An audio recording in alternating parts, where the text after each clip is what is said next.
श्री नवनाथ कथासार अध्याय 2. मच्छिंद्रनाथास दत्तात्रेय व शंकराचे दर्शन, देवीचा उपदेश, सूर्यापासून वरप्राप्ती आणि ब्राह्मण श्रेष्ठ भस्मदान.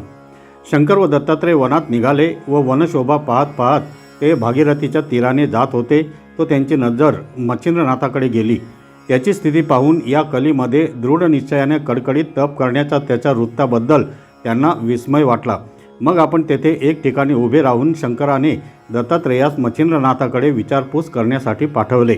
मग दत्तात्रेय मच्छिंद्राजवळ जाऊन उभा राहिला व कोणत्या इच्छेस्तव आपण येथे तप करीत आहात वगैरे खुलासा विचारू लागला. तेव्हा मच्छिंद्रनाथाने डोळे उघडून दत्तात्रेयाकडे पाहिले. मग मान हलवून नमन करून म्हटले, महाराज, आज मला येथे 12 वर्ष झाली, पण आज पावेतो मी या अरण्यात कोणीच मनुष्य पाहिला नसता आपण आज एकाएकी मला विचारित आहात. त्या अर्थी आपण कोण आहात हे प्रथम मला कळवावे व ज्या अर्थी आपले दर्शन झाले आहे त्या अर्थी आपण आता माझी मनोकामना पूर्ण करून जावे. ते ऐकून दत्तात्रेय सांगू लागला, मी अत्रि ऋषीचा पुत्र आहे, मला दत्तात्रेय असे म्हणतात. आता तुझी इच्छा काय आहे ती मला सांग. हे ऐकून आज आपली तपश्चर्या फळास येऊन केल्या कर्माचे सार्थक झाले असे मानून व सर्व नेत्रधर्म सोडून मच्छिंद्राने दत्ताच्या पायांवर मस्तक ठेविले. त्यास प्रेमाचा पाझर सुटल्याने नेत्रातून एकसारखे पाणी वाहू लागले. तेणे करून दत्ताचे पाय धुतले गेले. नंतर तो दत्तात्रेयास म्हणाला, महाराज, आपण साक्षात भगवान आहात. शंकर, विष्णू व ब्रह्मदेव या तिघांचे रूप एकवटून आपण अवतरला आहात. असे असता माझा विसर तुम्हास पडला तरी कसा? आता माझे सर्व अपराध पोटात घालून माझा अंगीकार करावा. असे बोलून पुन्हा पुन्हा पाया पडू लागला. मग दत्तात्रेयाने त्यास सांगितले की तू चिंता करू नको, तुझ्या मनोकामना पूर्ण होतील. असे बोलून आपला वरद हस्त त्याच्या मस्तकावर ठेविला आणि कानात मंत्राचा उपदेश केला. जेणेकरून मच्छिंद्रनाथाचे अज्ञान तत्काळ निघून गेले व तत्क्षणीच सर्व चराचर ब्रह्ममय दिसू लागले. मग शंकर व विष्णू कोठे आहेत ते मला सांग, असे दत्तात्रेयाने त्यास विचारल्यावर त्याने उत्तर दिले की ईश्वरा वाचून मला दुसरे काही दिसत नाही. सर्व ठिकाणी ईश्वराची व्याप्ती आहे. हे त्याचे भाषण ऐकून व एक भावना झालेले पाहून दत्तात्रेय त्याचा हात धरून त्यास घेऊन जाऊ लागला.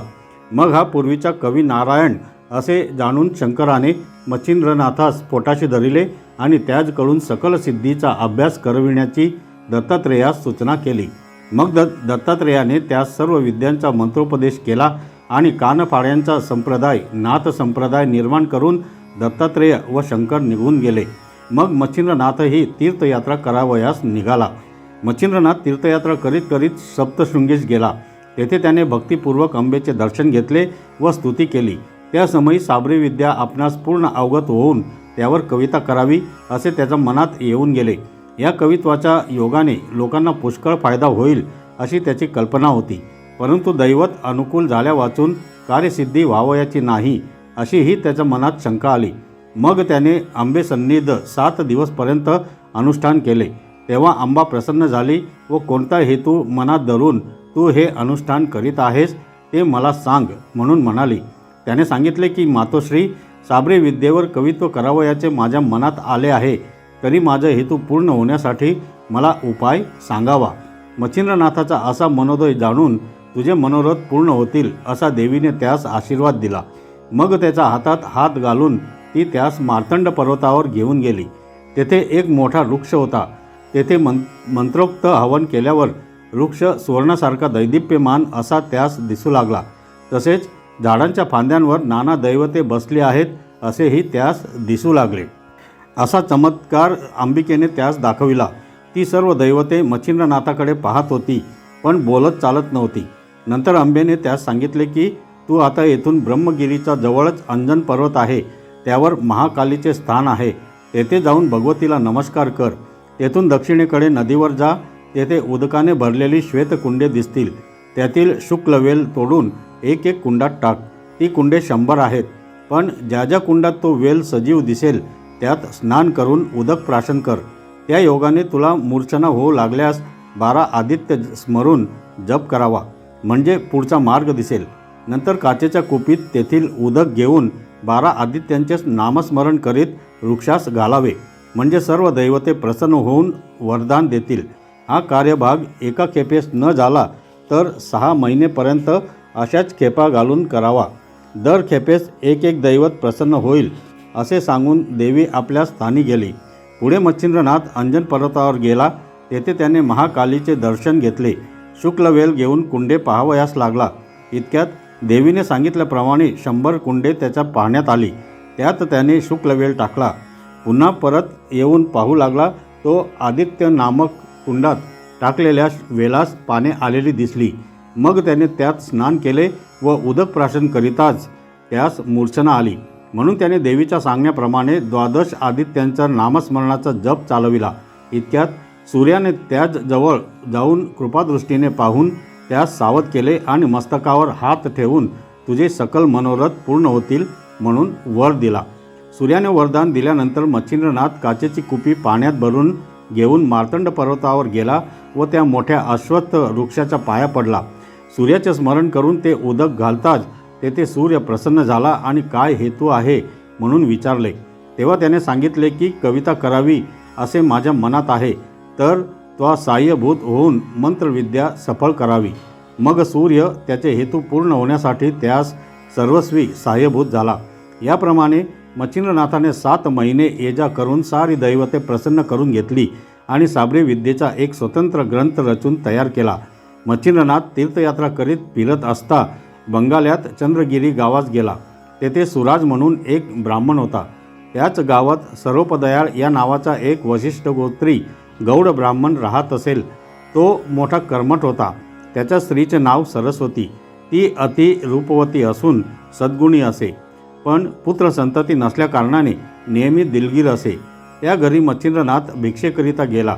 त्याने अंगणात उभे राहून अलग शब्द केला आणि भिक्षा मागितली. तेव्हा सरस्वती बाहेर आली. तिने त्यास आसनावर बसविले आणि भिक्षा घातली.